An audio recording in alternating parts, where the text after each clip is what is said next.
కలియుగ ప్రత్యక్ష దైవం కొలువైన తిరుమల మంచు దుప్పటి కప్పుకుంది. సాధారణంగానే తిరుమలపై చల్లని వాతావరణం సంవత్సరం పొడవునా ఉంటుంది. ఇక దిత్వా తుఫాన్ ప్రభావంతో తిరుమల వాతావరణం పూర్తిగా మారిపోయింది. తిరుమల క్షేత్రాన్ని మంచు దుప్పటి కప్పేసింది. ఆహ్లాదకరమైన వాతావరణం స్వామివారి దర్శనం కోసం వచ్చిన భక్తులను ఉల్లాసపరుస్తుంది.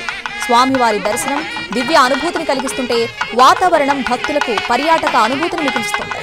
గత 3 రోజులుగా తిరుమలలో ఎడతెరిపి లేకుండా వర్షం కురుస్తుంది. ఇవాళ ఉదయం కొంతమేర వర్షం తగ్గుముఖం పట్టినప్పటికీ మంచు మాత్రం తిరుమల కొండని దుప్పటిలా కప్పేసింది. శ్రీవారి ఆలయ ప్రాంగణంలో స్వామివారిని దర్శించుకుని ఆలయం వెలుపలకు వచ్చిన భక్తులకు ఈ వాతావరణం ఎంతో ఉల్లాసపరుస్తుంది.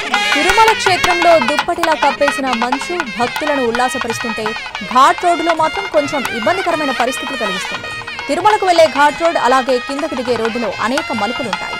దట్టమైన మంచు కారణంగా భక్తులకు ఎదుట వాహనాలు కనిపించని పరిస్థితి నెలకొంటుంది.